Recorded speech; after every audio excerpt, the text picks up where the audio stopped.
할렐루야.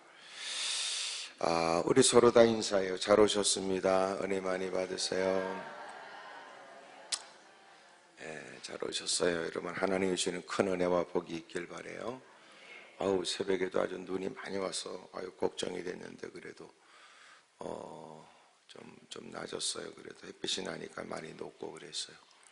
눈도 같은 눈이 아니래요. 눈도 습기를 많이 먹으면 눈도 있고 또 습기를 많이 먹지 않은 눈도 있고 이런 여러 가지 눈도 있는데, 습기를 많이 먹은 눈은 하여튼 무겁지요. 무겁죠. 이게 쌓이면 큰일 나요. 그런 것도. 저번에 눈이 크게 와가지고 기도원에 좋았던 그 나무들 가지들이 다 부러졌어요. 다 부러졌어요.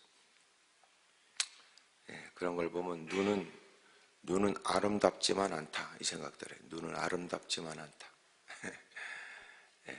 눈은 하얗지만 않아요. 하얗지만도 않고, 눈은 낭만적이지도 않고 그래요.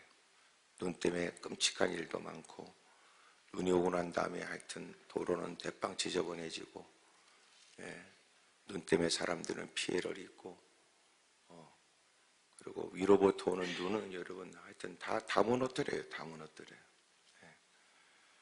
이게 적당인데, 어쨌든 하나님이 말씀하신 대로, 기록된 대로 하여튼 주님이 오실 날은 가까웠어요. 어쨌든 아멘을 하든 안 하든 상관없어요. 죽을 날도 가까웠고 주님 오실 날도 가까웠고, 또 이렇게 아멘 하는 날도 많진 않아요. 열심히 일할 날도 그렇게 많지 않고, 보낸 세월이 적지 않으니까, 죽어라기라고 좋은 일을 찾아 헤매야 되고, 어떻게 하면 좋은 일을 할까 고민하지 않으면 일할 수 있는 시간이 없어요. 그리고 이제 나이가, 노화 현상도 서서히 40 이후에 이제 노화 현상이 서서히 두드러지게 나타난다고 하는데, 근데 이제 시간이 지나면서 노화의 속도가 빨라진다고 그래요. 급격하게. 그러니까 몰라, 일할 수 있을 때가 많지 않아요. 사는 날이 90이라도 일할 수 있는 날이 많지가 않아요. 장성하는 날들이 있고, 또 여러분 일할 수 없는 때가 있고, 그럼 얼마큼 되겠어요? 그때는 전부 다 또 펄펄 걸어 뛰어다니면서 지 혼자 까분다고 또 악을 쓰고 다니는 때가 있고 하니까 일할 수 있는 때가 얼마 없어요. 우리는 그 시간을 못 날아서 환장하고, 그 시간을 못 돌아다녀서 환장하고, 우리는 그러고 있죠. 그리고 늦지막히 되면 또 지난 날이 후회가 된다고 가슴팍 두들기고, 성경의 잠언서에 기록하고 있는 것처럼 두렵건대 너희 존용을 타인들에게 빼앗기게 될까 봐 두렵다. 하나님 말씀을 외면하고, 두 번째가 뭐냐면 너희 모든 재물을 다 잃어버리고 난 다음에 내가 어찌 그렇게 하나님 말씀에 순종하지 않았는가 후회하게 될까 두렵다. 세 번째가 뭐냐면 이제 나이 퍼먹고 죽을 때가 돼서 그래서 후회한다는 거예요. 두렵건대 그랬어요. 그때 하나님 말씀이 그때 들려질 때가 기회예요. 들려질 때가. 근데 이제 기억날 때는 후회될 때죠. 대부분 기억날 때는 후회가 될 때. 하나님 말씀을 자기가 생각해야 되는데, 하나님이 생각나게 하는 건 이제 불행한 일이에요. 내가 생각하고 살아야 되는데 하나님이 고난을 통해서 생각나게 하고 시련을 통해서 생각나게 할 때는 그의 육체는 망가지고 삶은 곤고해지잖아요. 그래서 의도적으로 우리가 생각하고 살아야 돼요. 바르게. 다윗이 오늘 이제 본문 이전까지 26장까지 그가 보였던 이제 사울의 칼날을 피해 도망 다니는 처지에도 그는 사울을 2번씩이나 살려주는 사건이 있게 돼요. 그런데 그럼에도 불구하고 그는 달려지지 않아요. 26장에는 10광야에서 그가 사울을 죽일 수 있는 기회가 주어졌지만 그럼에도 기꺼이 그를 살려줍니다. 24장에도 다윗이 사울을 살려준 사건이 있고, 26장에도 또 다윗이 사울을 살려주는 사건이 나오고 이제 두 번의 그를 살려준 사건이 나와요. 사울은 다윗을 죽이려고 몸부림치지만 그럼에도 불구하고 어떻게든지 다윗은 하나님이 그에게 기름 부어 세웠으니까 그는 죽일 수 없다. 그런 마음으로 어떻게든지 살리려고 애를 쓰지요. 그런 중에 이제 사울이 결코 그를 죽이려고 하는 일들을 포기하지 않는다는 걸 알아요. 그러므로 27장에 다윗이 그 마음에 생각하기를 내가 후일에는 사울의 손에 붙잡힐 것이다. 블레 사람들의 땅으로 피하여 들어가는 것이 좋을 것이다. 그런 나름대로 생각을 해요. 그러니까 사울이 그를 죽이려고 하는 걸 포기하지 않았고, 그로부터 27장 그가 이제 블레셋 땅 들어가서 가드 왕한테 가게 되는데, 그때가 이제 7절에 보면 1년 4개월이에요. 그러니까 1년 4개월 동안에 그는 가드 땅에 머물게 되고 1년 4개월 후에는 사울이 죽고, 그리고 사울이 죽고 난 다음에 다윗은 다시 유대 땅으로 오게 되었고, 유대 지역에서 그는 왕으로 추대를 받게 되고, 그래서 헤브론에서 왕이 되고 난 다음에 전 이스라엘이 다 같이 그를 왕으로 삼고자 하여 비로소 그는 전 이스라엘의 왕이 되게 됩니다. 그러니까 그가 왕이 되기 전, 사울이 죽기 전에 1년 4개월을 참 부끄러운 일을 이제 행하게 돼요. 그래서 오늘 말씀이 뭐냐면 지치지 말아라, 지치지 말아라. 지금까지 사울의 칼날 피해 도망다니는 다윗이 누구보다도 선한 의지를 갖고 하나님이 원하시는 뜻을 쫓아 행하고 하나님이 기뻐하는 일을 행해야 되겠다고 그러고 사력을 다했어요. 어렵고 힘든 유대 사람들, 곳곳에 들려지는 블레 사람들에 의해서 고통을 당하는 사람들을 사울이 왕으로서 그들을 돌봐야 되는데, 사울은 여러분 다윗을 죽이는 데 혈안이 되어 있었어요. 왜 사울이 다윗을 죽이려고 혈안이 되어 있었는지 아시지요? 이건 마이크 조절해야 된다 소리가 좀 이상하다. 그래서 어떻게든지 그를 좀 살려보려고 막 애를 써요. 근데 하여튼 사울은 다윗을 죽이려는 것을 포기하지 않고 끊임없이 추격을 하는데, 그런 와중에도 자기의 동족들이 어려움 당하는 일들을 외면하지 않았고, 자기의 동족들이 고통당하는 일들을 가볍게 여기지 않았던 다윗. 그는 쫓겨다니는 처지에도 그렇게 자기 백성들을 위하는 마음이 각별했습니다. 그럼에도 그 사울이 끊임없이 다윗을 죽이려는 걸 포기하지 않는 건 다윗이 자기의 다음 뒤를 이어서 왕이 될 거라는 걸 이미 알고 있었고, 자기가 하나님의 은혜로 왕이 된 주제에 자기는 자기 자식을 왕으로 만들 수 있다고 생각했다는 거예요. 그러니까 하나님에 의해서 자기가 왕이 됐는데 자기는 자기 자식을 왕으로 만들 수 있다고 생각했어요. 이유는 뭐예요? 자기가 갖고 있는 권력 때문에 그래요. 여러분, 역대 왕들 가운데 모든 왕이 자기 자식을 왕으로 세울 수 있었을까요? 다가 아니에요. 반역도 일어났어요.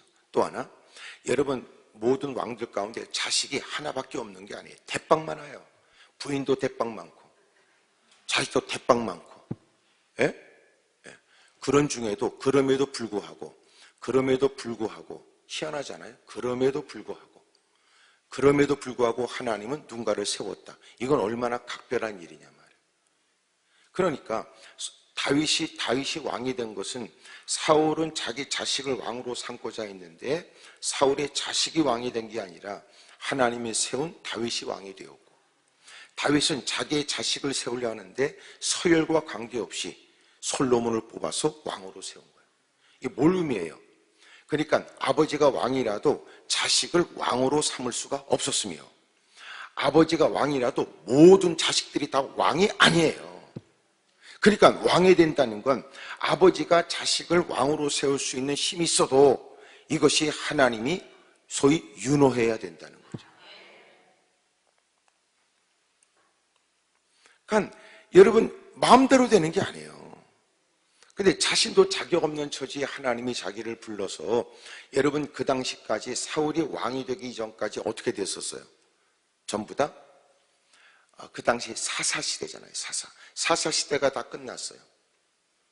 그리고 이제 하나님이 왕으로 세워서 왕정시대에 사울이 첫 번째 왕이 된 거거든요.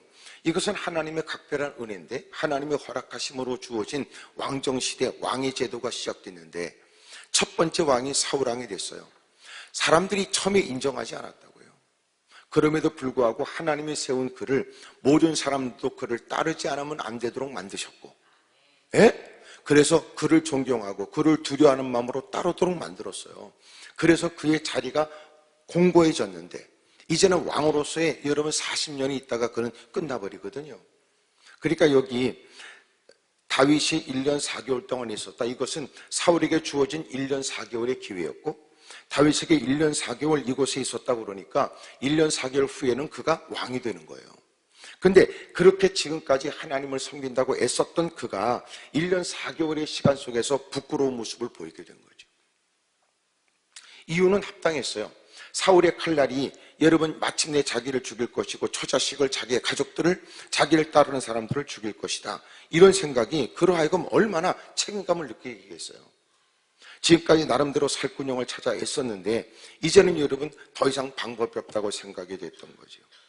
그래서 27장 1절에 다윗이 그 마음에 생각하기를 내가 후일에는 사울의 손에 붙잡히니 블레 사람들의 땅으로 인도하여 블레 사람들의 땅으로 인도하여 마침내 내가 들어가는 것이 좋겠다. 왜냐하면 그래야 사울이 더 이상 권력이 미치지 않는 곳으로 가야 내가 안전할 거라고 생각이 되죠. 다시 나를 찾다가 단념하리니 내가 그의 손에서 벗어나리라 생각했어요. 그리고 갔던 것이 2절에 보세요. 2절 다 같이 여러분 읽어봐요.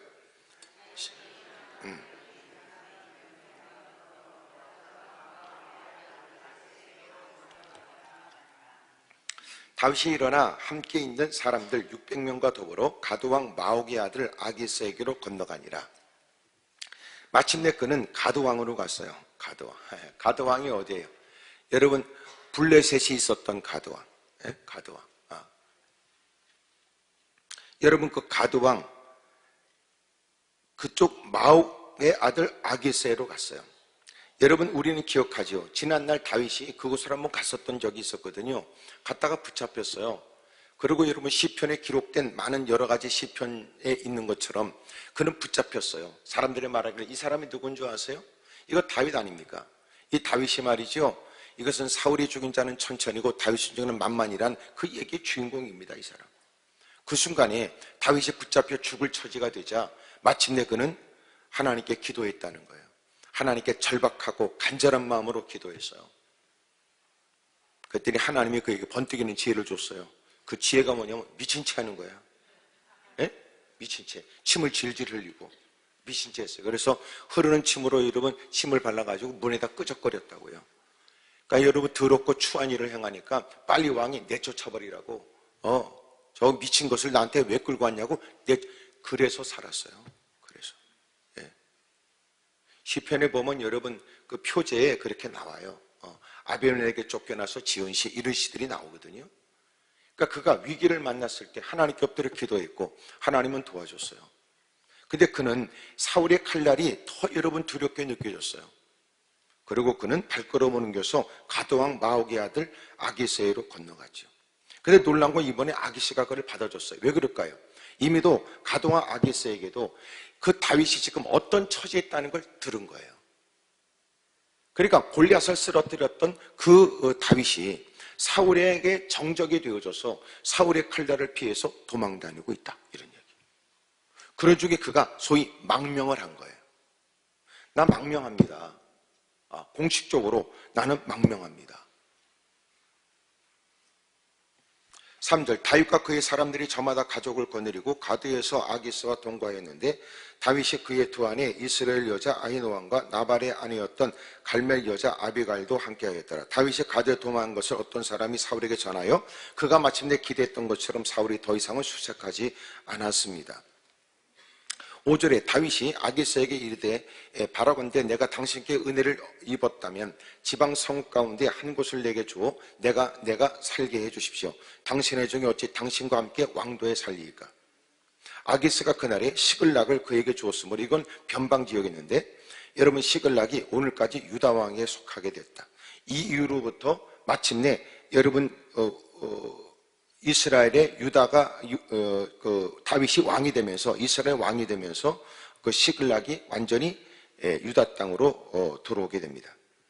근데 여러분 시글락을 그가 택하게 됐던 것은 왕의 눈길로부터 좀 벗어나고 왕의 눈길로 벗어나고 자기가 좀 그런 통제를 덜 받고 그곳에서 본래 목적했던 자기가 정말 그곳에 살겠다는 뜻이 아니라 지금 사울의 칼날을 피하겠다는 생각으로 왔잖아요. 그 목적으로 왔으니까 그래서 변방에 거하기를 원했어요. 그리고 아기스는 어떤 생각이냐면 저렇게 사울과 등을 지고 있는 다윗을 통하여 자신들이 원하는 바 이스라엘 향해서 뭔가를 얻을 것을 얻을 수 있다고 생각했던 거죠. 다윗이 망명에서 왔으니까 그가 내 편에 되어져 내가 필요할 때는 그가 나서서 저 이스라엘에 필요한 모든 것들에 가서 맞서 싸울 수 있을 것이다 이런 생각을 했어요. 요새 모든 것들이 다 정치적 계산인 것처럼 여러분 이렇게 아기스도 나름대로 그런 계산을 했습니다. 7절에 다윗이 블레 사람들의 지방에 산 날수는 1년 4개월이었어요. 그리고 8절에 이제는 그걸 먹고 살아야 되잖아요. 다윗과 그의 사람들이 올라가서 그술 사람과 기르 사람과 아말렉 사람들을 침노하였으니 그들은 옛적부터 술과 애굽 땅으로 지나가는 지방의 주민이니라. 소위 말해서 아말렉 사람들을 쳐부쉈고 그래서 그들의 것을 갖고 빼앗아 온 거예요. 9절 다윗이 그 땅을 쳐서 남녀를 살려두지 아니하고 양과 소와 나귀와 낙타와 의복을 빼앗아 가지고 돌아와 아기스의 이름에 아기스가 이르되 너희가 오늘은 누구를 침노하느냐 물어보니까 그는 말하기를 유다 땅을 가서 쳤다는 거예요. 거짓말을 했죠. 그리고 그것으로 그는 왕에게도 부분적으로 드리지만 그것으로도 자신들은 탈취물로 살아가는 겁니다. 다윗이 그 남녀를 살려서 가드로 데려가지 않은 것은 이유가 있겠죠. 그것은 무엇보다도 여러분 자신들이 행하는 일들을 그가 알기를 원치 않았고 그래서 유다 사람들을 건드린 것이 아니라 아말렉 사람들을 접붙였던 거예요. 12절 읽으세요. 중요한 거니까 시작. 아기스가 다윗을 믿고 말하기를 다윗이 자기 백성 이스라엘에게 심히 미움을 받게 되었으니 그는 영원히 내 부하가 되리라고 생각했어요. 놀랍지요. 27장에 1절부터 12절까지 있는데 1절은 시작이 뭐냐면 다윗이 그 마음에 생각하기를 그랬어요. 그리고 12절에는 아기스도 생각하기를 그랬어요. 서로가 다른 생각에 동거를 하고 있어요. 그러고 나서 마침내 그들은 30장에 가게 되면 29장까지는 그가 이스라엘의 전쟁에서 다행스럽게 피하게 돼요.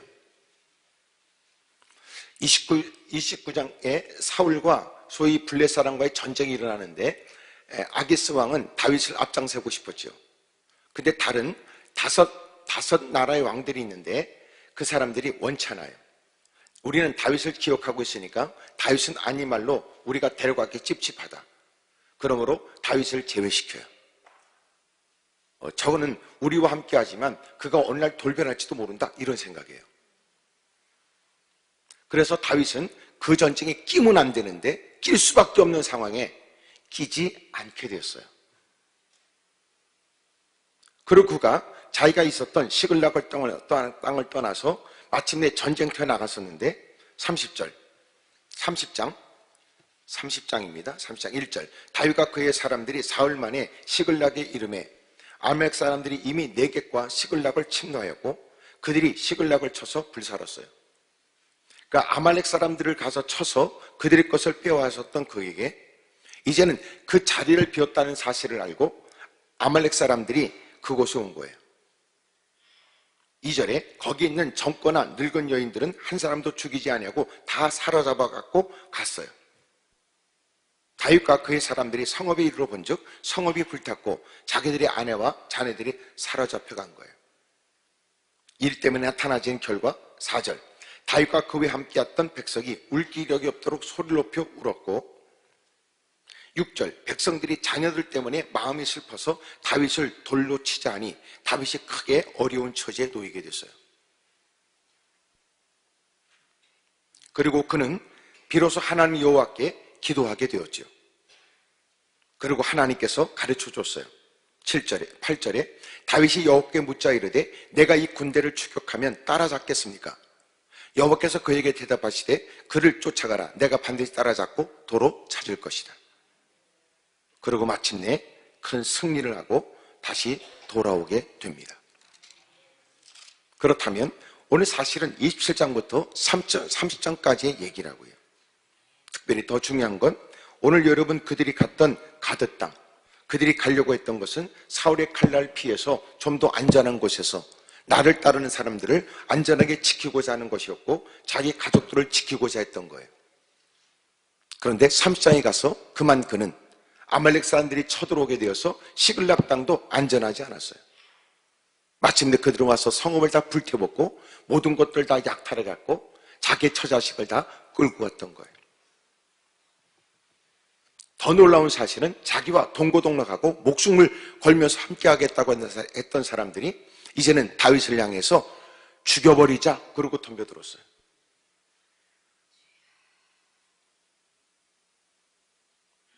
이유는 뭐였을까요? 오늘 여러분 본문이 그 이유라 그 말이에요.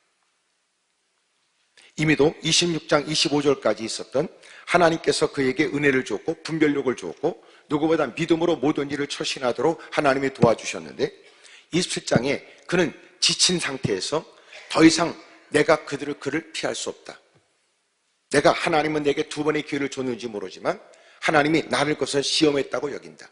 하나님께 기름 부은 사람을 내가 어찌할 수 없다는 걸 나는 잘 알고 있지. 하지만 아무리 봐도 그는 자기 일을 멈추겠다고 했지만 저렇게 두 번이 있어도 결국 그는 멈추지 않을 것이다. 사실 사울과 다윗을 따져보면 여러분 특별한 관계잖아요. 나라의 공을 세운 다윗을 군주로서는 그를 특별히 대접해야 하고 대우해줘야 되는 게 마땅해요. 자기 딸과 결혼시켰어요. 장인이에요. 장인으로서 사위에게 할 짓이 아니에요. 더 놀라운 사실은 그에게 어떤 일을 맡겨도 모든 사람들이 다 좋아했어요. 이렇게 사람들에게 사랑을 받고 자기 역시 그를 내칠 수 없으며 이미도 여러분 전쟁터에서 큰 일을 해냈고 자기하고도 인간적 관계가 존재해요. 그런데도 그를 죽이겠다는 겁니다. 하나는 권력욕이었고 그래서 자기의 자식을 왕으로 세우겠다고 하는 욕심이었어요. 마침내 1년 4개월 후에 블레셋과의 전쟁에서 달라지지 않고 숱한 많은 기회를 저버린 사울을 죽여버려요. 전쟁에서 목숨을 잃게 되었고 뿐만 아니라 자식들도 다 죽여요.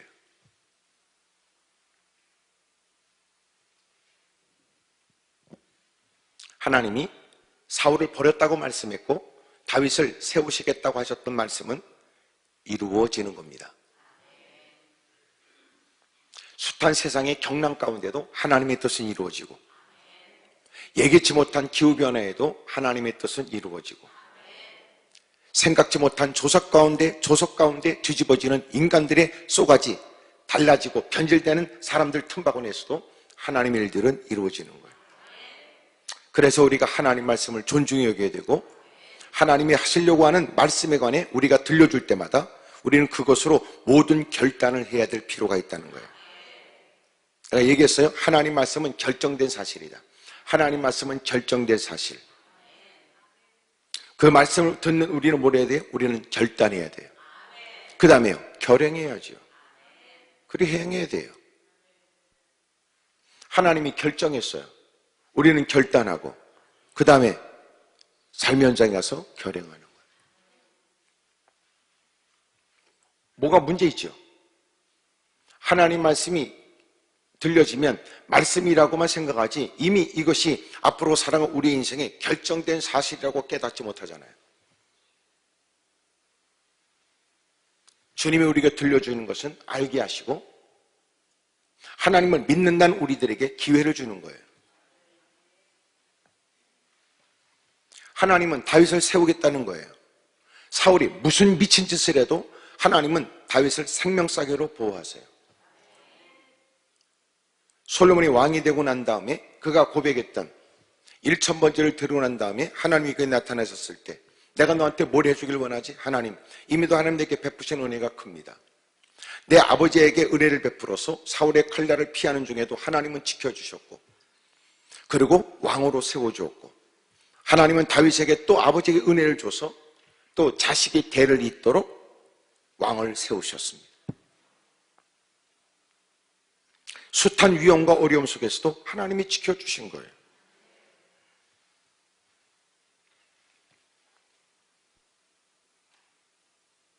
그러므로 하나님의 말씀을 따라 결단하고 결행하는 여러분에게 용기와 믿음이 있길 바랍니다. 그런 중에도 인간이잖아요. 인간. 현실이라는 것은 여러분 인간이기 때문에 두렵고 힘든 거예요. 다윗이 그 마음에 생각하기를 27장 1절, 아무리 봐도 이게 쉽지 않은 일이에요. 언제 그 인생이 끝날지 몰라요. 아니 말로 1년 4개월이에요.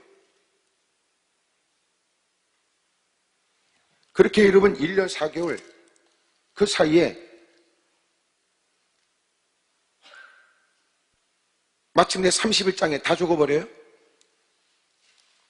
그리고 사무엘하가 이어지면서 사무엘하 1장 1절에 사울이 죽은 후에 다윗이 아말렉 사람을 쳐 죽이고 돌아와 다윗이 시글락에서 이틀을 머물더니 사흘째 된 날이 한 사람이 사울의 진영에서 나왔는데 그의 손 찢어졌고 머리에는 흙이 있더라. 그가 다윗에게 나와 땅에 엎드려 절하며 마침내 되어진 얘기를 하고, 그리고 여러분 그는 왕이 된다고요. 2장에 가서, 사무엘의 2장에 가서 다윗이 유다의 왕이 되다.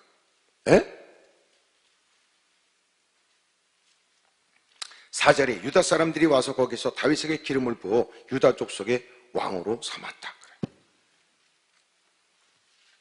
몰라요. 1년 4개월은 모르잖아요. 지금까지 잘 버텼어요. 잘 견뎠어요. 잘 이겼어요. 이 세월이 다윗에게는 약 10여 년의 시간이라고 그러거든요. 여러분, 이 시간 속에 잘 버텼어요. 근데 그 다음은 몰라요. 그 다음은. 하나님은 우리가 익숙하지 않은 일, 고난과 시련의 역경의 일을 만나지만 주님은 우리의 약함을 아세요. 주님은 우리를 죽도록 내버려 두는 거 아니에요. 여러분, 힘든 것은 힘든 거라도 안 되는 건 아니란 말이죠. 익숙하지 않은 일이지만 그것이 못할 일은 아니라는 거예요. 낯선 일이긴 하지만 이것은 결코 이루어질 수 없는 불가능한 일은 아니라는 거지. 근데 우리는 낯설다, 힘들다, 익숙하지 않다. 그러면 우리는 쉽게 포기해버린다고요. 웃기죠? 죄 짓는 일에는 낯선 일도 환장해요. 죄 짓는 일에는 눈이 확 뒤집어져요. 근데 하나님 전에 자기가 다가와서조차 자기가 듣겠다고 하는 남다른 열심을 보이면서도 조차 말씀이 들려주는 중에도 지 맘대로 살겠다는 겁니다. 인간처럼 더러운 종자가 없어요.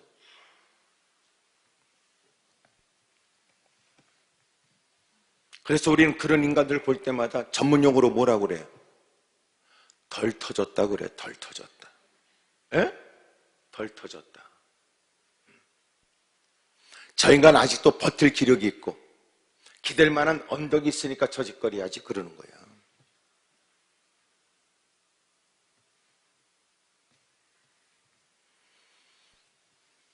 근데 여러분, 다윗은 정말 누구보다도 애썼고 사력을 다했어요. 여러분, 27장이 있기까지 그의 모습은 처절했어요. 여러분, 사울에 관해서 막 분노가 막 일어나요. 근데 27장에 가서 그는 생각했어요. 내가 후일에는 사울의 손에 붙잡히리니 블레 사람들의 땅으로 피하여 들어가는 것이 좋겠다. 사울이 이스라엘 온 영토내에서 다시 나를 찾다가 내가 다른 나라로 갔다 그러면 그는 포기할 것이다. 그래야 내가 그의 손에서 벗어날 것이다. 그래서 끝까지 믿음을 지키는 건 그의 마음을 잘 지키는 거예요. 그의 마음을. 마음에 영향을 주는 게 뭐예요? 생각이에요. 그는 생각하게 됐고 마음은 통하게 되었고 그 다음에 행동으로 움직여졌어요. 그래서 자기와 함께 있는 600명과 함께 가드왕 마옥의 아들 아기스에게로 가게 된 거예요. 지치지 말아라. 이것은 육체적인 일만 아니에요. 지치지 말아라. 이거는 우리의 생각이에요. 끝까지 하나님 말씀으로 사고하고 밝고 좋은 일, 하나님이 기뻐하는 것을 생각하고 사는 것이 끝까지 유지되는 게 어려워요. 나 이러다 죽는 거 아니야? 하나님 날 버린 거 아니야? 그럴 때 어둠의 세력이 참소한대잖아요. 맞아. 별 볼 일 없어. 맞아. 너 옛날에 거지 같잖아. 맞아. 너 개떡 같은 인간 아니야? 어? 니까짓게 뭘 안다고. 다 알아. 다 알아. 이러면. 한때 여러분의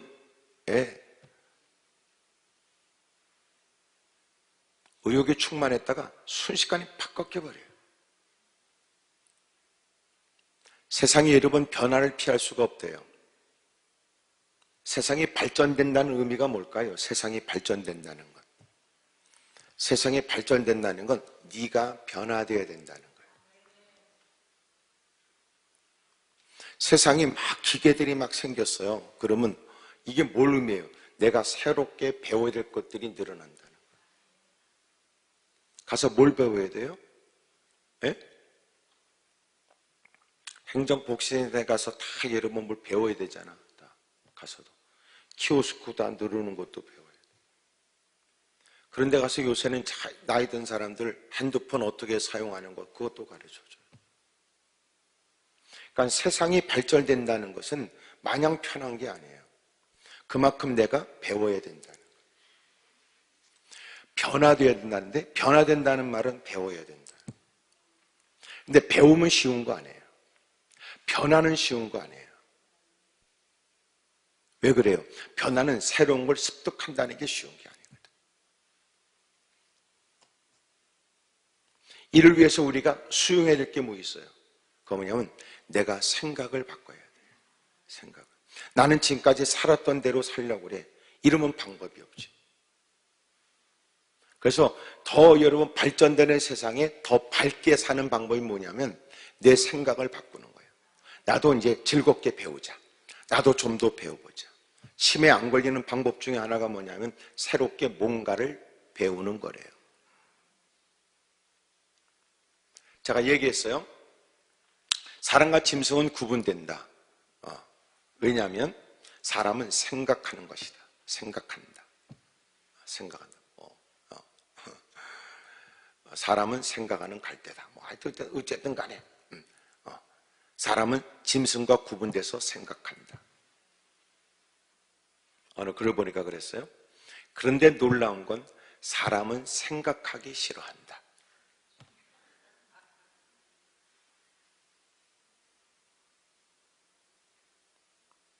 사람은 짐승과 구분된다. 왜냐하면 생각할 수 있으니까.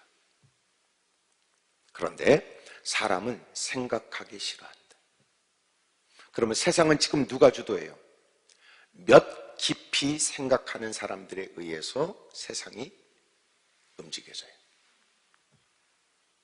나머지는 생각 없이 살아요.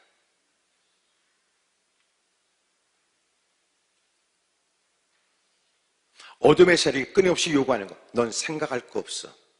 봐. 주변의 사람을 보라고. 다 좋아하잖아? 너도 따라오기만 하면 돼. 근데 하나님 말씀이 그에게 끊임없이 뭘 요구해요? 생각하라는 거예요. 하나님 말씀은 우리에게 뭘 일으켜요? 변화를 일으켜요. 생각이 달라져요.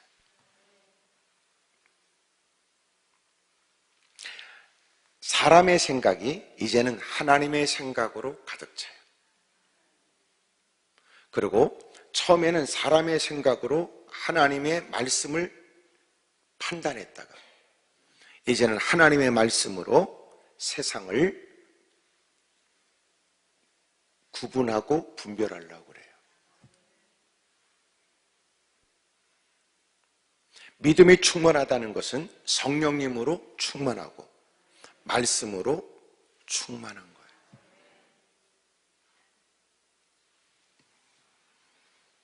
어둠의 세력이 어디를 도전한다고 그랬어요? 생각이에요. 생각에다가 예수 팔 생각을 집어넣어요. 가룟 유다는 예수님을 팔아먹었어요. 베드로에게는 하나님의 일은 생각하지 않고 사람의 일만, 자기의 이기적이고 탐욕적인 일만 생각하게 했어요. 예수님이 이 땅에 오신 가장 중요한 목적을 쫓아 예수님은 고난을 당하고 죽으시고 부활하실 것을 말씀하지만 이제는 충분한 때가 됐다고 하시는 말씀 앞에서도 베드로는 그리 마옵소서라고 예수님께 맞서요. 예수님이 그를 향하여 너는 내 뒤로 물러가라. 너는 나를 넘어지게 하는 자로다. 그러면서 그를 뭐라고 했어요? 사탄아, 내 뒤로 물러가라고. 하나님의 전에서도 얼마든지 사탄 소리 들을 사람도 있겠죠. 베드로는 사탄은 아니에요. 하지만 베드로의 생각 속에 사람의 일만 생각하게 하죠. 하나님의 전에서도요. 하나님의 일만 사람의 일만 생각한다는 게 뭘까요? 그것은 말씀을 들어도 자기의 생각으로 말씀을 판단하는 거예요. 기준이 누가 됐어요? 자기가 된 거예요. 우리의 신앙이 달라지면 어떻게 된다고 그랬어요? 하나님으로 분별하는 거예요. 제가 송구영신 예배 때 그 말씀을 나눴었어요. 우리에게 마침내 우리가 구원의 은혜를 입었다면 우리가 알고 있는 숱하게 평범하게 썼던 많은 단어들에 새로운 정의가 생긴다. 그 정의로 하나님의 은혜에 대한 우리가 보여야 될 마땅한 반응이 무엇이겠냐? 그것은 분별하기 시작하는데, 분별이라는 단어가 이제는 하나님이 기준이 된다. 그래서 하나님의 선하시고 기뻐하시고 온전하신 뜻이 그에게는 분별의 기준이 되고 분별의 삶이 되는 거예요. 하나님이 기준이 된 거예요.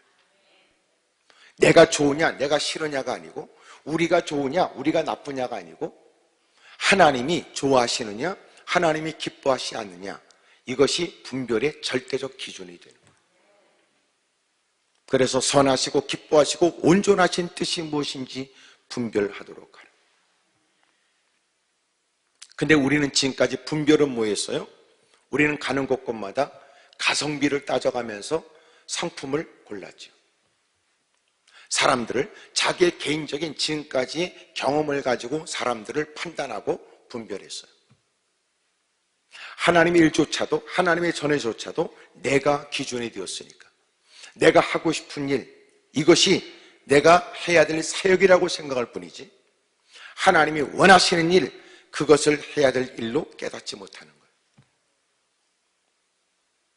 그러므로 여전히 하나님의 존에서도 그 사람이 다툼을 일으키를 원인이 될 수 있어요.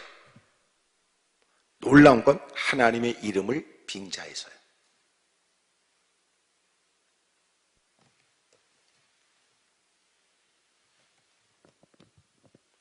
결국 되어지는 이 모든 일들은 그 마음의 생각에서부터 시작됐죠.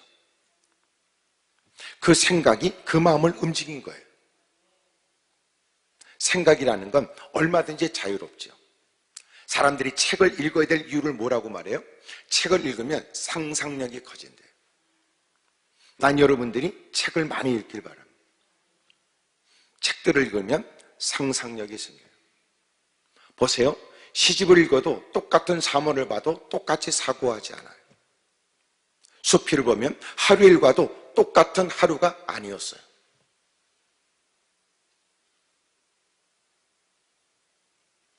여러분, 누군가의 글을 보면 그것은 그 사람의 60년, 30년, 여러분 몇십 년의 그의 삶이 집약된 글이에요. 그의 지식의 총체라고도 말할 수 있어요. 우리는 내가 살아보지 못한 삶을 책들을 통해 살고 가보지 않는 곳을 책들을 통해서 가볼 수도 있어요. 그래서 책은 우리에게 상상력을 키운다. 그렇다면 성경을 읽으면 어떻게 될까요? 물론 믿음이 생겨요. 또 하나는 그 믿음에 의해서 마침내 그 하나님을 향한 새로운 상상이 생겨요. 이미도 기록된 그 역사가 오늘도 일하시는 역사, 기록된 역사, 일하시는 역사, 하나님이 역사해 주시길 원하는 우리, 하나님이 그 일은 지금도 일어날 수 있다, 이런 거 아닙니까?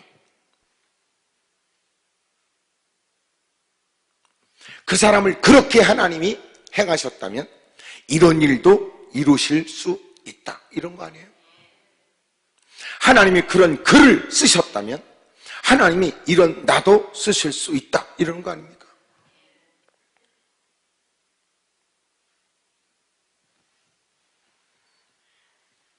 하나님 말씀이 날마다 우리에게 입술에 있고 우리의 생각에 가득 차면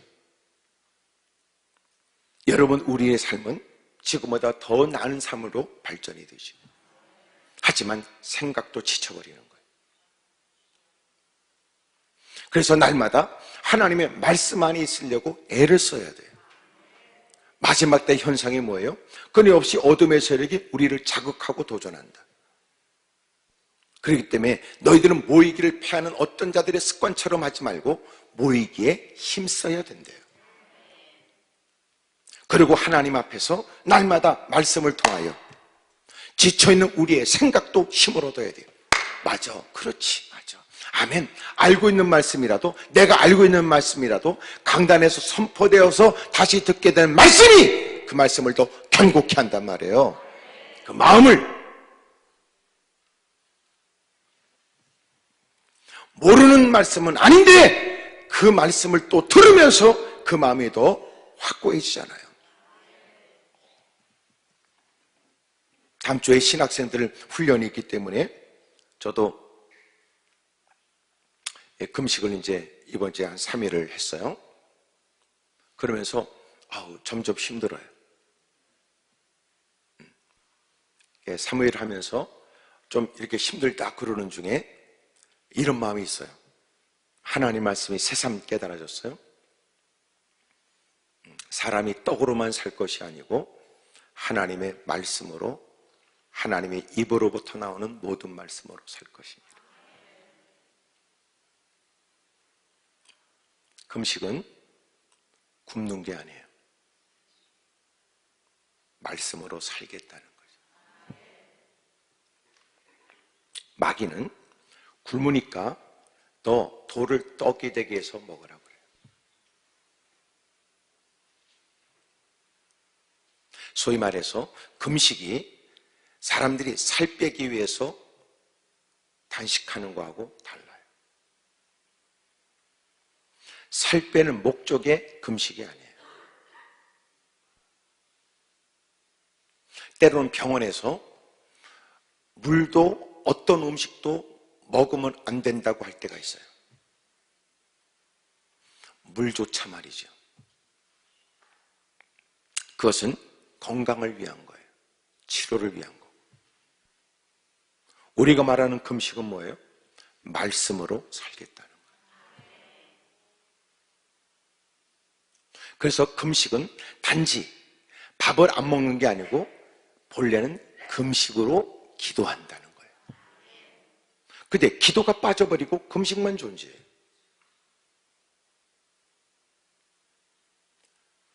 하나님이 새삼, 모르지 않는 말씀이 아니에요. 새삼 깨닫게 하는 거예요. 새삼 깨닫게 하심으로 제게 힘이 솟구치더라고요.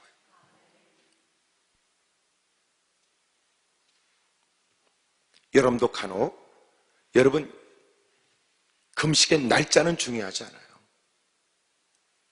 금식의 이유가 중요하지. 내가 반드시 먹어야만 된다고 했던 내가 오늘은 내가 아니야, 반드시 먹지 못해도 반드시 말씀대로 살아야 돼. 그런 마음으로 자기가 자기를 향한 선언에 여러분 금식한다면 그 짧은 금식도 가치죠.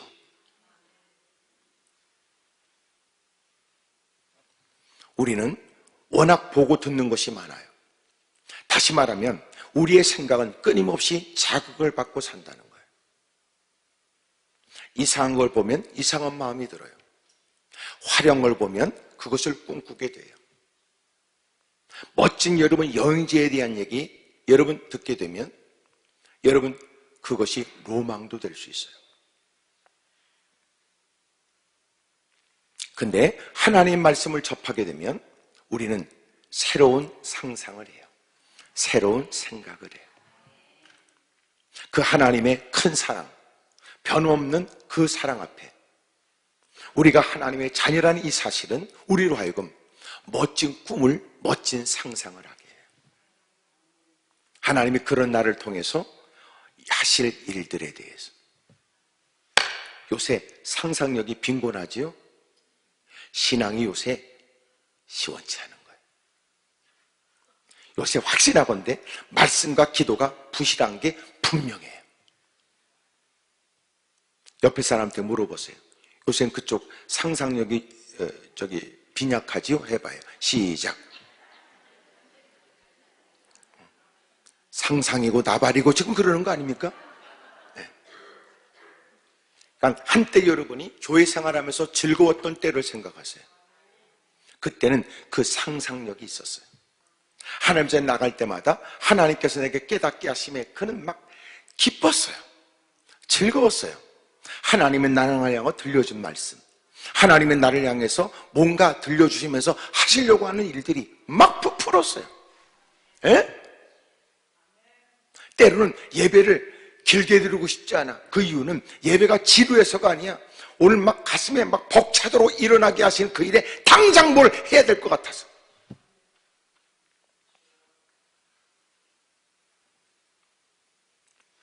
아, 옛날이야. 여러분 표정 보니까 아, 옛날이야. 어떤 사람은 잘 기억도 안 나. 그랬었었나? 자기 일을 그랬었었나? 이래. 그랬었었나? 예?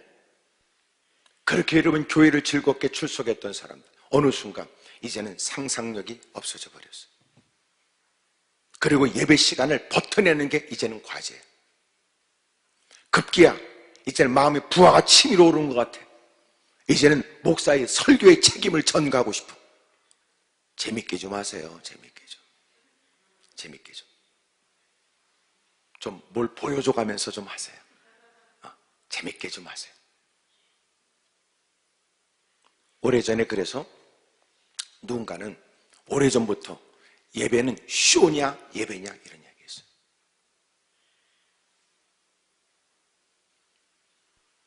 하나님께 드리는 것 같은 예배냐 아니면 너희들이 좋은 거냐. 예배의 가장 주목적은 하나님께 영광 돌리는 거예요. 근데 하나님은 영광은 없고 몰려든 사람을 재밌게 해줘야 돼요. 만족시켜야 돼요. 이게 문제 아니에요? 이제는 소비자가 왕이라는 말처럼 성도가 왕이 되어버렸어요. 결국은 사사기 마지막 절에 기록하고 있는 것처럼 왕이 없으므로 스스로 자기 맘대로 생각하고 살았다는 거예요. 왕이 없다는 건 제도가 없다는 말이냐 아니면 왕으로 인정하지 않겠다는 거예요. 만왕의 왕이신 하나님이 계신데 너는 왕을 인정하지 않는다는 거냐 아니면 왕을 인정하지 않겠다는 거냐 네가 생각하는 다른 왕이 있다는 거냐 아니면 네가 또 왕이냐. 점점 가는 곳곳마다 대접받는 일에 여러분 마음을 두면서 교회 안에 들어와서조차 하나님에 대한 인식을 상실했어요. 그리고 예배 시간조차도 그의 생각은 하나님께 집중하지 못하죠. 그리고 마침내 하나님이 그를 펼쳐 보여주시려고 하는 위대한 하나님의 나라의 일들에 관해서는 그는 전혀 생각이 미치지 못해요.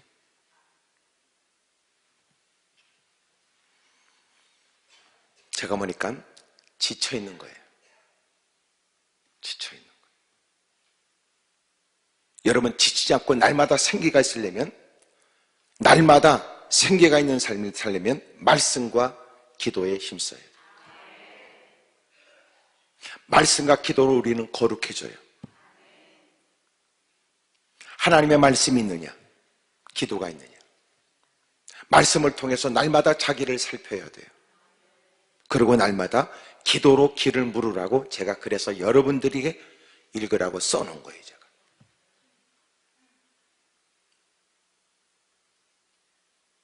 끊임없이 하나님 말씀으로 나를 읽고, 그리고 날마다 여러분 기도로 길을 물어야 돼요. 그는 그렇게 누가 볼 때는 좌절하고 한숨 쉬고 탄식하고 낭망해야 될 때, 그는 그럼에도 불구하고 하나님 말씀으로 자기를 살펴 하나님께 기도한다. 그는 누구도 생각하지 못했던 하나님의 은혜 안에서 거룩한 상상이 되는 거예요. 나도 하나님의 영광을 위해 살고 싶다. 아프리카에 선교사님들이 복음을 증거하는데 그들은 당장 그들의 과제가 뭐냐면 한 끼 먹고 그 다음 한 끼 먹는 게 과제예요. 하루에 2끼를 먹는데 그것조차도 한 끼를 먹고 나면 그 다음 한 끼를 뭘 먹을까 고민하고 애써 찾아야 되는 처지에 그들에게 복음을 증거하는 것은 과연 사치스러운 일일까? 허황된 일일까? 그런데 그들에게 복음을 가르치는데 놀라운 그들이 복음을 접하면서 일어난 놀라운 변화가 일어났어요. 그들에게 꿈이 생긴 거예요. 너는 앞으로 뭐 하고 싶어? 그러면 그냥 그 다음에 한 끼가 그들에겐 당명을 가져야 하는데 그들에겐 선생님이 되고 싶어요. 의사가 되고 싶어요. 라고 하는 꿈이. 어둠의 세력은 끊임없이 우리의 환경과 형편을 통하여 우리의 생각을 점점점 더 이상 하지 못하도록 옥죄요. 그리고 우리를 그렇게 힘없이 하나님의 전에서조차 그 위대한 하나님의 지난날 기록된 역사조차 나하고 관계없는 말씀처럼 아버지의 하나님, 어머니의 하나님에 불과하고 목사님의 하나님에 불과하지 내 하나님이라고 생각하지 못하게 만들어. 한때 우리는 그 하나님이 내 하나님이다 그런 마음에 그 힘들고 어려운 중에도 세상을 위해 가슴을 피고 그리고 하나님이 기뻐한다면 하나님이 원하신다면 우리는 그렇게 패기가 있었고 의욕이 넘쳤어요. 어느 순간 움츠러드는 거예요. 주변에서 끊임없이 우리에게 도전하는 일들. 봐! 너는 하나님께 은혜를 입지 못했고 너는 봐! 너는 응답도 받지 못하고 오랫동안 기도했으나 너는 그렇게 안타까운 마음으로 가련에게 기도하는 모습은 여전하지만 많은 사람이 너를 동정할 뿐이지 하나님은 너를 긍휼을 베푸지 않는 걸 봐라. 끊임없이. 다윗은 이렇게 10년의 세월을 보내는 거예요. 나름대로 그럼에도 불구하고 그래도 하나님은 살아계셔. 그래도 하나님 뜻대로 살아야지. 그래도 하나님이 원하시는 말씀대로 살아야 돼. 몸부림치지만 점점점 자리를 따르는 사람이 600명. 자기가 책임져야 될 사람들이 늘어나고 사울의 칼날을 피해서 조그만 유대 땅에서는 이스라엘 땅에서는 버틸 방법이 없어요.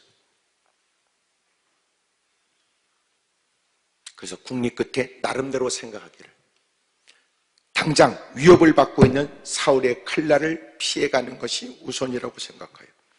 그 방법의 하나로서 그는 가드왕 아기스에게로 가게 된 거예요.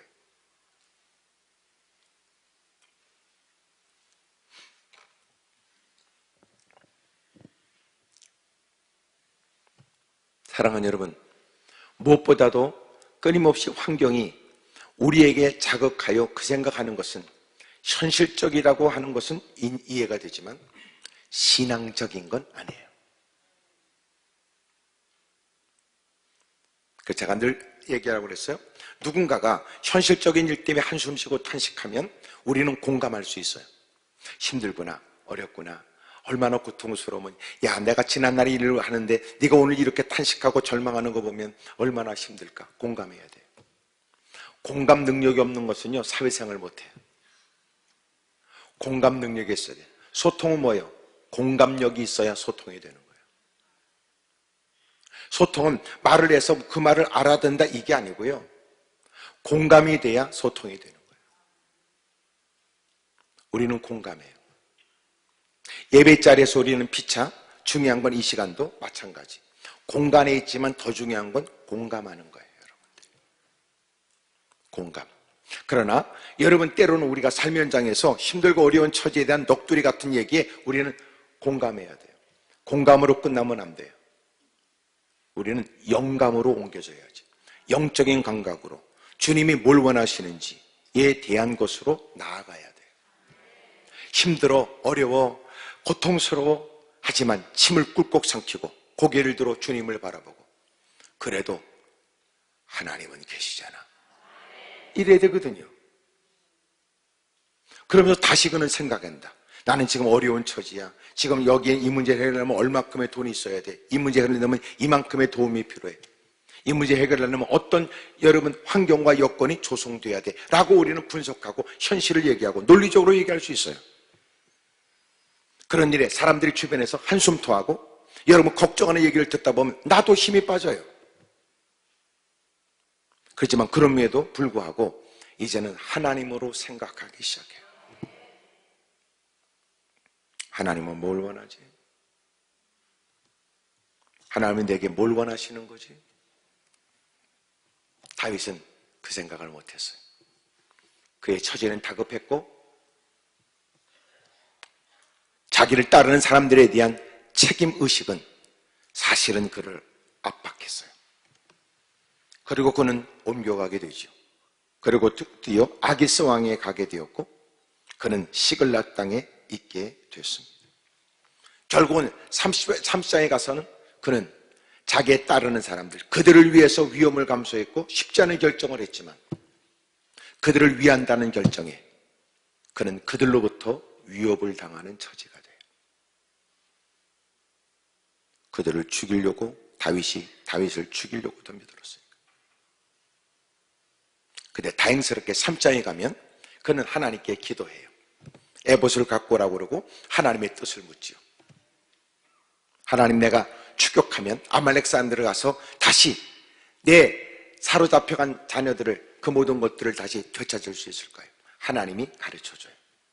그러고 가서 다시 되찾아와요.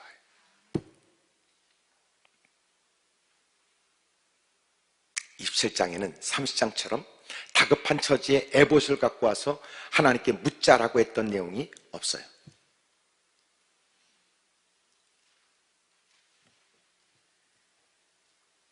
자기의 생각은 존재하지만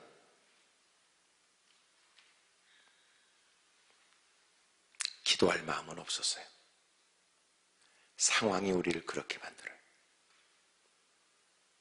이렇게 다윗이 보였던 아름다운 신앙, 26장까지 보였던 정말 바람직한 아름다운 신앙의 모습, 그 위기 가운데 쫓기는 처지, 억울한 형편에 다른 사람들도 다 다윗을 이해할 수 없을 만큼 앞장서 하나님이 기름 부은 자는 손댈 수 없다고 그렇게 하나님 편에 서 있었던 그가 자기를 따르는 사람이 늘어나게 되고 자기도 어떤 운식의 폭이 좁아 이제는 뭔가 대책을 세야 되는데 그는 선뜻 이스라엘 땅을 떠나기로 했어요.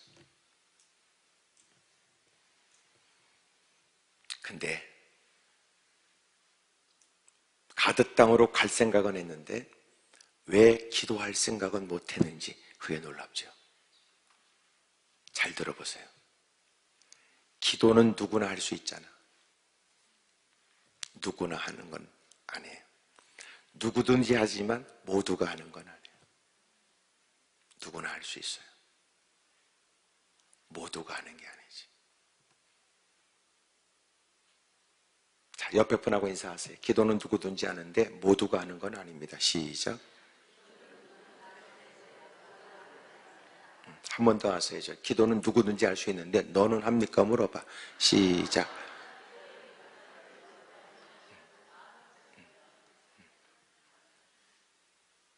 기도는 누구든지 할 수 있어요. 저 기도는 입구에다 써놨어요. 앞에다도 써놨지만 누구든지 할 수 있는 기도로 누구도 할 수 없는 일을 기대한다. 누구든지 할 수 있는 기도예요. 그러나 누구든지 할 수 있다고 가벼운 것도 아니며 그냥 저절로 할 수 있는 게 아니에요. 누구든지 할 수 있는데 모두가 하지 않아요. 기도에 대한 얘기는 많이 주워 들어서 아는 건 대빵 잘하는데 아는 게 아니니까 하지를 않아요. 그 꼬라지에도 하지 않아요. 그 형편에도 안 해요. 그 처지에도 안 해요. 근데 놀라운 건 그런 중에도 이제라도 누구라도 할 수 있는 기도를 통해서 누구도 할 수 없는 놀라운 일을 경험해요. 다윗이 누구예요? 그래 대단한 믿음의 모범을 보였던 사람이지만 점점 다급한 처지가 되고 점점 지쳐가니까 그만 그는 떠날 생각과 피신할 생각, 보호해야 될 생각, 사울의 칼날이 미치지 않는 곳으로 가야 되겠다는 생각만 있었어요. 그리고 기도할 생각은 없었어요. 에? 잘 들어보세요. 지금은 여러분 이렇게 하나님 전에 있지만 여전히도 하나님께 예배드리는 것이 중요하고 주일날은 어떤 경우에도 예배를 드려야 된다고 말해도 코로나 때 경험했던 거 아니에요? 코로나에 여러분 안 걸리기 위해서 교회 오는 것을 피한다. 지금은 여러분 다 누구나 현장 예배 드릴 수 있음에도 불구하고 안 한다.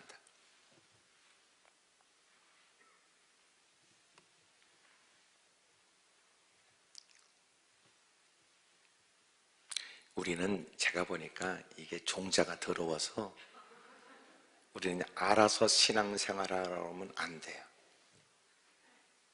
알아서 하라 그러면 안 돼. 그래서 하나님의 말씀을 통해서 선을 거는 거야, 이렇게. 어떻게 해야 될지. 자, 우리는 안 돼. 우리가 보통 내기가 아니라. 보통 내기. 하여튼 나는 여러분이 그럴 거라고 확신하는 건 다 나하고 비슷하게 생겨서 내가 얘기하는 거예요. 우리가 보통 얘기가 아니라고, 우리가. 그러니까 이렇게 웬만할 때는 하는 것 같아도 아니야. 그러니까 여러분 주의를 지키세요. 그러면 지금까지 주의를 지켰기 때문에 주의를 지키는 거에 뭐 대단한 일이냐고 뻔한 일이라고 그래도 몰라. 너 앞으로 살아가면서 이런저런 일을 겪게 되면 어떤 일을 할지 몰라. 에? 다윗이 그러잖아. 내가 그러잖아. 지쳐버린다니까. 그러니까 또 하나 잘 들어보세요. 여전히 그는 예배 자리에 존재해도 그가 한때 가슴에 여러분 흥분하고 상상력을 갖고 감격하고 기쁨으로 예배를 드렸던 모습이 늘 똑같은 건 아니에요. 한때는 그런 마음으로 교회를 다녔고 누구보다도 열심히 있는 사람으로 주목을 받았던 사람이지만 그러나 그가 인생의 염려, 걱정, 근심으로 인해서 그 쏘가지는 흔들리고 그가 여러분 집안에 이런저런 일에 시달려가면서 신앙은 잃어버리고 그 뜨거움도 잃어버리고 감격도 잃어버린 채 여전히 주일날은 여러분 그 자리에 앉아서 예배를 드려 그 자리에 늘 있다는 것은 사람들이 다 이해는 하지만 그러나 그 쏘가지는 옛날과 같지 않아. 근데 서서히 어떻게 점점 지쳐가는 거예요. 점점 지쳐가.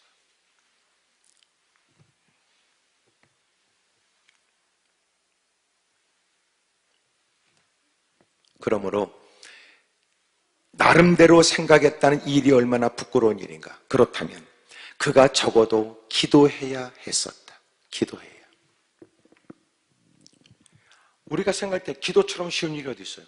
아니면 가서 칼을 휘두르고 싸우는 것도 아니고 목숨 걸고 하는 것도 아니고 하나님께 기도, 하나님 어떻게 됩니까? 더 놀라운 사실은 지금까지도 사울이 이런 3,000명의 사람들을 데리고 그들을 추격하고 있을 때 지금까지 그가 그 위기와 어려움을 여전히도 200명, 400명, 600명으로 막 늘어났거든요. 그럼에도 조그만 땅덩어리에 피할 데가 제한돼 있고 각 곳곳마다 사람들에게 야 이제부터 다윗을 보이기만 하면 나한테 신고해. 신고 안 하다가 훗날 이 조그만 땅덩어리에서 내 손에 잡히게 되면 훗날 추궁하여 너희들이 도왔다고 내가 듣기만 하면 너희들 가만 안 놔둬 이놈의 새끼야. 그랬거든. 피할 데가 없어요. 그럼에도 불구하고 하나님이 지켜줬잖아. 하나님이 지금까지도 지켜주신 것처럼 하나님이 또 지켜주실 거라고 하는 그 마음이 지쳐버렸다니까.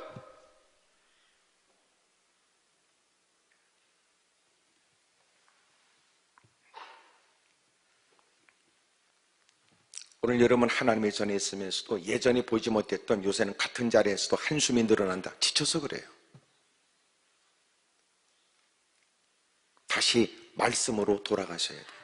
왜 그럴까요? 한때 당신의 가슴이 뜨거웠던 건 말씀 때문이었는데 요새 당신이 지치는 이유는 환경 때문이잖아요. 그래서 다시 말씀으로 돌아가야 된다.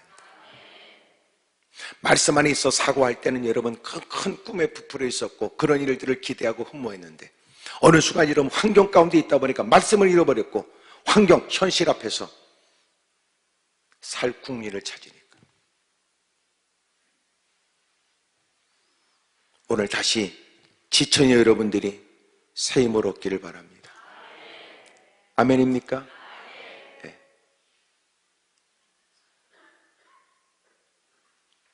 다시 힘써 부르짖어. 하나님, 내가 요새 점점점 지쳐갑니다. 생각도 밝은 생각도 못하고 멋진 앞날에 대한 거룩한 비전에 대한 꿈도 없고 하나님은 살아계셔서 하나님이 그럼에도 불구하고 이루실 것에 대한 흥분된 마음을 잃어버렸습니다. 하나님, 제게 다시 일어나도록 도와주십시오. 제게 힘을 주십시오. 하나님은 살아계신다. 하나님은 살아계신다. 하나님은 지금도 살아서 역사하신다. 오늘도 이 사건은 시간이 지나면 역사가 된다.